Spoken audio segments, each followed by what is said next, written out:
പ്രിയ സുഹൃത്തുക്കളെ, ഞാൻ ഫാദർ മന്ത്ര.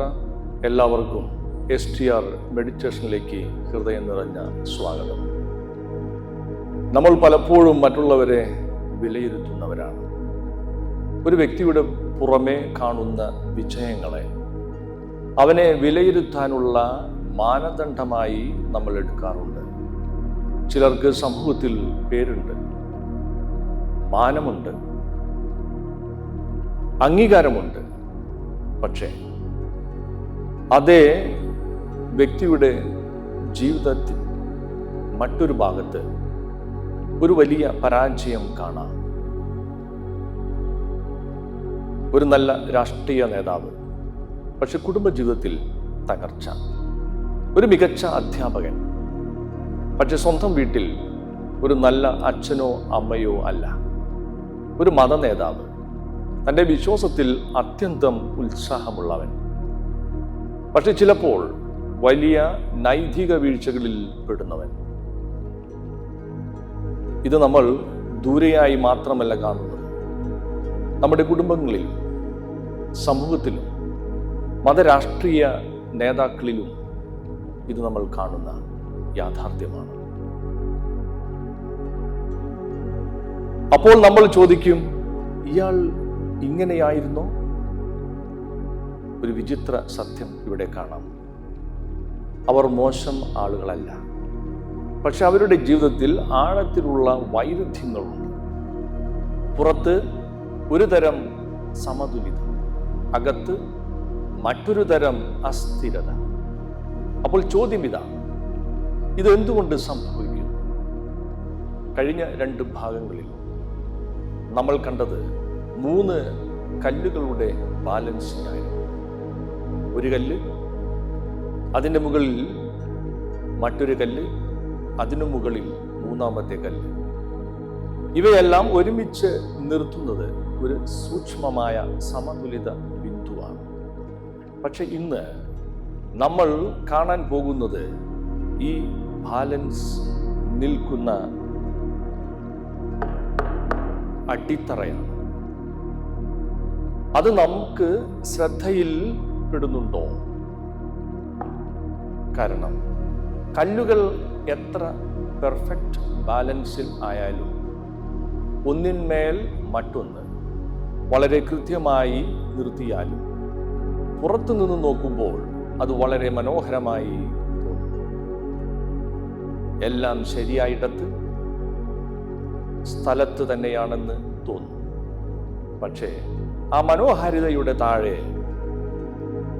അവ നിൽക്കുന്ന അടിത്തറ ചെറിയ തോതിൽ പോലും ഇളകുന്നുണ്ടെങ്കിൽ ആ ബാലൻസ്, ഈ സൗന്ദര്യം ഒരു നിമിഷം മാത്രം നിലനിൽക്കും.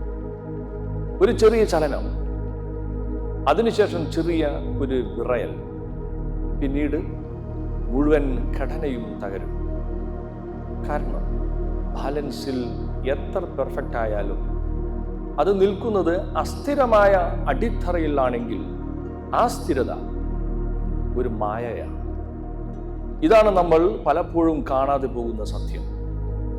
പുറത്ത് കാണുന്ന പെർഫെക്ഷൻ അകത്തുള്ള ഇൻസ്റ്റെബിലിറ്റിയെ മറയ്ക്കാം, പക്ഷേ അത് നിലനിർത്താൻ കഴിയില്ല. അതുകൊണ്ട് കല്ലുകൾ എങ്ങനെ നിൽക്കുന്നു എന്നതിനേക്കാൾ അവ എന്തിലാണ്, എവിടെയാണ് നിൽക്കുന്നത് എന്നതാണ് യഥാർത്ഥത്തിൽ നിർണായകം. ധ്യാനത്തിലും ജീവിതത്തിലും നമ്മൾ ഓർത്തിരിക്കേണ്ട ഒരു സത്യം, ബാലൻസ് മാത്രം പോരാ, അത് നിൽക്കുന്ന അടിത്തറ ഉറച്ചതായിരിക്കണം. ഈ അടിത്തറ ഉറച്ചതല്ലെങ്കിൽ എല്ലാം തകരും. അപ്പോൾ എന്താണ് ഈ അടിത്തറ? അടിത്തറ വെറും ഒരു ഫിസിക്കൽ ഗ്രൗണ്ട് അല്ല, അത് നമ്മൾ കാണാത്ത ഒരു ആന്തരിക ഭൂമിയാണ്. നമ്മുടെ വികാരങ്ങൾ രൂപപ്പെടുന്ന സ്ഥലം, നമ്മുടെ ചിന്തകൾ നിൽക്കുന്ന സ്ഥലം, നമ്മുടെ തീരുമാനങ്ങൾ ഉയരുന്ന സ്ഥലം. അതാണ് നമ്മുടെ ജീവിതത്തിന്റെ യഥാർത്ഥ അടിത്തറ. ഈ അടിത്തറ എങ്ങനെ രൂപപ്പെടുന്നു? നമ്മൾ നിൽക്കുന്ന അടിത്തറ നമ്മൾ തന്നെ സൃഷ്ടിച്ചതല്ല, അത് നമ്മൾ സ്വീകരിച്ചതാണ്. സമൂഹം എന്നത് നമ്മൾ ചിന്തിക്കാൻ തുടങ്ങുന്ന മണ്ണാണ്.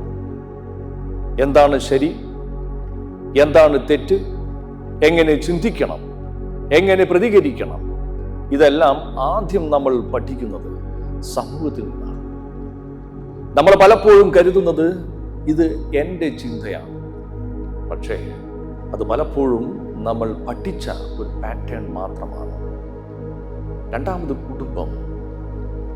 കുടുംബം നമ്മുടെ ആദ്യ വികാര ലോകമാണ്, ഇമോഷണൽ ഗ്രൗണ്ട്. നമ്മൾ സ്നേഹം അനുഭവിക്കുന്നതും ഭയം പഠിക്കുന്നതും സ്വാതന്ത്ര്യം അറിയുന്നതും നിയന്ത്രണം നേരിടുന്നതും എല്ലാം ആദ്യം കുടുംബത്തിലൂടെയാണ്. ഒരു കുട്ടിക്ക് നിബന്ധനകളില്ലാത്ത സ്നേഹം ലഭിക്കുമ്പോൾ ആത്മവിശ്വാസം വളരും. ഭയം കൂടുതലായാൽ ഉള്ളിൽ അസുരക്ഷിതത്വം രൂപപ്പെടും. അധികം നിയന്ത്രണമുണ്ടെങ്കിൽ സ്വതന്ത്രമായി ചിന്തിക്കാൻ കഴിയില്ല. സ്വാതന്ത്ര്യം ലഭിക്കുമ്പോൾ ഉത്തരവാദിത്തോടെ വളരാൻ പഠിക്കും. ഇങ്ങനെ കുടുംബത്തിലെ ഈ വികാരപരമായ അനുഭവങ്ങൾ നമ്മുടെ ഉള്ളിലെ സ്ഥിരത, ഇന്നർ സ്റ്റെബിലിറ്റി നിർമ്മിക്കുന്ന അടിത്തറയാകുന്നു. അതുകൊണ്ട് കുടുംബം വെറും ബന്ധമല്ല, അത് നമ്മുടെ മനസ്സിന്റെ ആദ്യ ഭൂമിയാണ്. മൂന്നാമത് സംസ്കാരം. നമ്മുടെ സാംസ്കാരിക സ്വാധീനം നമ്മൾ ശ്രദ്ധിക്കാതെ തന്നെ നമ്മെ ഷേപ്പ് ചെയ്യുന്ന ഒരു ആഴത്തിലുള്ള ശക്തിയാണ്. ഭാഷ, ആചാരങ്ങൾ, വിശ്വാസങ്ങൾ, പരമ്പരാഗത ചിന്തകൾ നമ്മൾ ലോകത്തെ നേരിട്ട് കാണുന്നില്ല. നമ്മൾ വളർന്ന സംസ്കാരത്തിന്റെ കണ്ണാടിയിലൂടെയാണ് കാണുന്നത്. എന്തിനെ മാനിക്കണം, എന്തിനെ തള്ളണം, ഒരേ സംഭവത്തെ വ്യത്യസ്തമായി വിലയിരുത്തുന്നത് ഇവയെല്ലാം സാംസ്കാരിക സ്വാധീനത്തിന്റെ ഫലമാണ്. അതുകൊണ്ട് സാംസ്കാരിക സ്വാധീനം വെറും പുറം ലോകം മാത്രമല്ല, അത് നമ്മുടെ പെർസെപ്ഷൻ രൂപപ്പെടുന്ന ഭൂമിയാണ്. നാലാമത് നമ്മുടെ മതങ്ങൾ. മതം നമ്മുടെ ആത്മീയ അടിത്തറ നിർമ്മിക്കുന്നു. ദൈവം ആരാണ്? അവനെ എങ്ങനെ കാണണം? ഈ ഉത്തരങ്ങൾ പലപ്പോഴും നമ്മൾ അന്വേഷിച്ചതല്ല, നമ്മൾ ഏറ്റുവാങ്ങിയതാണ്. ദൈവത്തെ സ്നേഹമായി കാണുന്നുണ്ടോ, അല്ലെങ്കിൽ ഭയമായി?